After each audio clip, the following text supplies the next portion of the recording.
अस्सलाम वालेकुम जी, कैसे हैं आप? उम्मीद करता हूँ बिल्कुल खैरियत से होंगे। आज दो चीज़ें मैं डिस्कस करने जा रहा हूँ इस वीडियो में। सबसे पहली बात कि स्पेन पासपोर्ट के साथ स्विट्ज़रलैंड ने एक नई रिक्वायरमेंट लॉन्च की है जो कि पहले नहीं थी। काम आप अभी भी जाके कर सकते हैं बगैर किसी इजाज़त लिए, लेकिन दो रिक्वायरमेंट हैं जो उनकी पूरी करनी है। पहले ऐसे नहीं था, ये लास्ट वीक ही चेंज हुआ है। और सेकेंडली, ये इस ईद पे हम एक फैमिली के पास थे स्टुटगार्ट में, हमारा जाना हुआ। पहले भी मैं 2-3 दफ़ा गया हूँ स्टुटगार्ट में घूमने फिरने की। हाइडलबर्ग भी हम गए हुए हैं जहाँ में इलामा इकबाल साहब का वो घर था। लेकिन इस दफ़ा थोड़ा सा हम पहले चले गए और मैंने थोड़ा सा स्टुटगार्ट को एक्सप्लोर किया है, और मेरे ख्याल में वो फ्रैंकफर्ट से ज़्यादा अच्छी जगह साबित हो सकती है। किस चीज़ में, वो भी मैं आपको बताता हूँ अभी इसी वीडियो में। सबसे पहले बात करते हैं स्विट्ज़रलैंड की। स्विट्ज़रलैंड में आपको पता है कि जो नॉर्मल एवरेज सैलरी है ना, वो बहुत ज़्यादा है। आपको 20 से 25 स्विस फ्रैंक तक भी पर आवर मिल जाते हैं स्टार्टिंग पे। वो यूरो के बराबर ही है, तो मतलब 25-30 यूरो आपको स्टार्ट पे 1 घंटा मिल जाए तो that is a good amount. क्योंकि जर्मनी में आपको 13, 14, 15 यूरो तक भी स्टार्टिंग सैलरी मिल सकती है, लेकिन अगर आपको जर्मन आती हो तो। स्विट्ज़रलैंड में भी जर्मन का आना ज़्यादा ज़रूरी होता है, क्योंकि वहाँ पे आधे से ज़्यादा सिटीज़ में जर्मन ही बोली जाती है। जर्मन, फ्रेंच और इटालियन, ये 3 लैंग्वेजेस वहाँ पे बोली जाती हैं, लेकिन जर्मन आती हो तो काम चल जाता है। इससे पहले ये था कि आप सिर्फ स्विट्ज़रलैंड में जाएं, जाके अपना एड्रेस रजिस्टर्ड करवाएं और अपना रेजिडेंस कार्ड अप्लाई कर दें, जो कि ABC होता है। 1 साल का कार्ड, 2 साल का, या C जो होता है वो 5 साल का परमानेंट कार्ड होता है, वो आप अप्लाई कर सकते थे।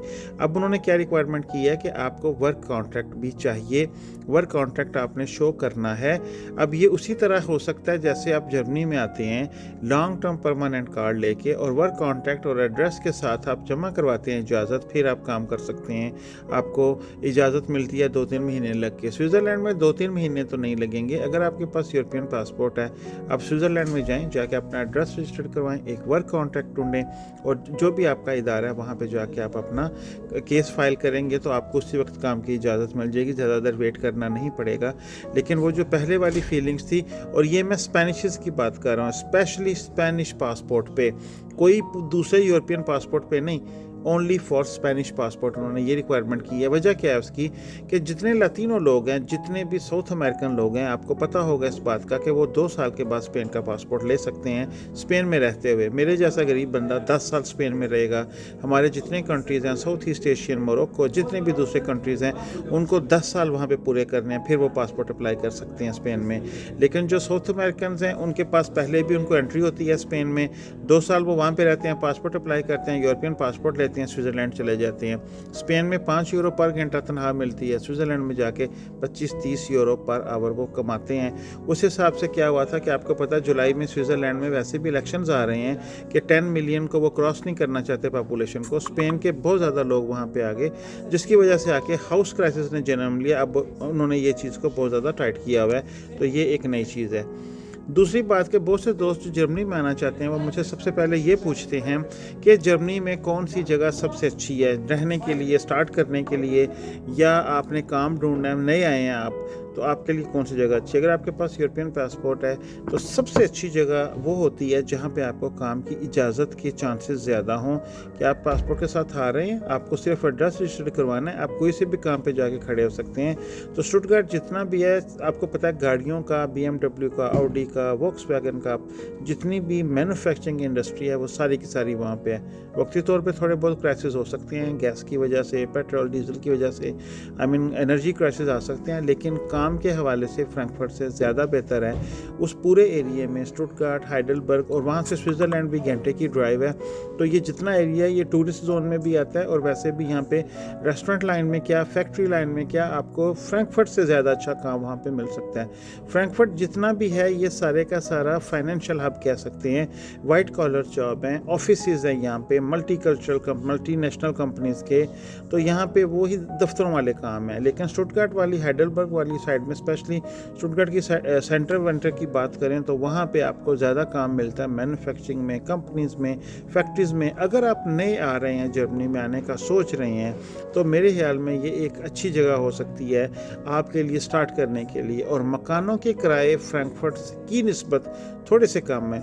अब फ्रैंकफर्ट के आसपास मैं भी माइंस में रहता हूँ, मुझे 30 मिनट लगते हैं फ्रैंकफर्ट जाते हुए। तो अगर मैं काम कर रहा हूँ, फ्रैंकफर्ट एयरपोर्ट जैसा कि टर्मिनल 3 नया एयरपोर्ट खुला है, بہت سی جابس 20,000 بندہ ان کو چاہیے فرینکفرٹ ایئرپورٹ میں بھی. اور آئی مین یہاں پہ بھی کام ہے, لیکن میرے خیال میں ہائیڈلبرگ اور ہائیڈلبرگ سے زیادہ اسٹوٹگارٹ جو نیا بندہ آتا ہے نا, وہ اس طرف ضرور ایک دفعہ ٹرائی کرے اور پھر وہ فرینکفرٹ کا سوچے. اس کی وجہ کہ جو گھروں کے کرائے ہیں نا وہ بھی 100-200 یورو تک کم ہیں, اور گھر ملنے کے چانسز زیادہ ہیں کیونکہ وہ بڑا پھیلا سا علاقہ ہے.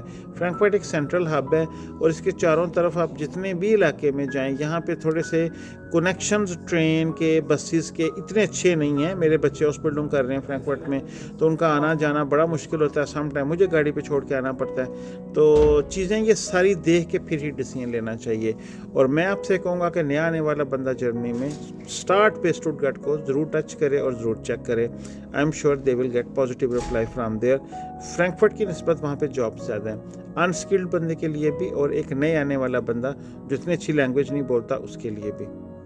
ملیں گے پھر آپ کو کسی اگلی ویڈیو میں.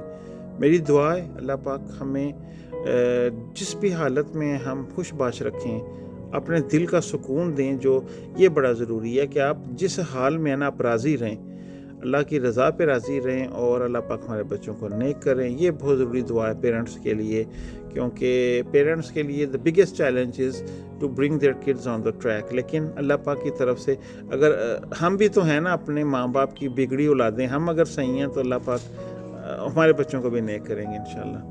Take care of you. پھر ملیں گے. اللہ حافظ. یا مین